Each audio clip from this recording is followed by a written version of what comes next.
Chilli potatoes తయారు చేసుకోవడానికి కావలసిన పదార్థాలు: వేయించిన ఆలు, కలర్ క్యాప్సికమ్ ముక్కలు, నువ్వులు, అల్లం వెల్లుల్లి paste, chilli sauce, soya sauce, tomato sauce, ఉప్పు, పచ్చిమిర్చి ముక్కలు, కార్న్ఫ్లోర్, నూనె. చిల్లీ పొటాటోస్ తయారు చేసుకునే విధానం: ముందుగా స్టవ్ ఆన్ చేసి కడాయి పెట్టి నూనె పోసి వేడెక్కనివ్వాలి.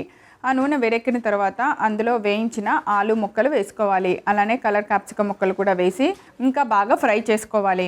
ఇప్పుడు వేగిన తర్వాత వాటన్నిటిని తీసి పక్కన పెట్టుకోవాలి. ఇప్పుడు అదే కడాయిలో కొద్దిగా అల్లం వెల్లుల్లి పేస్ట్, పచ్చిమిర్చి ముక్కలు, soya sauce, chilli sauce, tomato sauce వేసి బాగా కలిపి మూత పెట్టి కుక్ చేయాలి. తర్వాత ఒక బౌల్ తీసుకొని అందులో కొద్దిగా కార్న్ఫ్లోర్ తీసుకొని కొంచెం నీళ్ళల్లో ఉండలు లేకుండా కలిపి ఆ మిశ్రమాన్ని కూడా ఈ సాస్లో వేసుకోవాలి. ఇప్పుడు దానిలో కొద్దిగా ఉప్పు వేసి మనం ముందుగా వేయించి పెట్టిన ఆలు అలానే క్యాప్సికమ్ ముక్కలన్నింటినీ దానిలో వేసుకొని బాగా కలిసిలా కలిపి కొద్దిగా నువ్వులు కూడా వేసి కొంచెం సేపు కలిపి స్టవ్ ఆఫ్ చేసి సర్వింగ్ ప్లేట్లోకి తీసుకోవాలి. అంతే, ఎంతో రుచికరమైన చిల్లీ పొటాటోస్ రెడీ.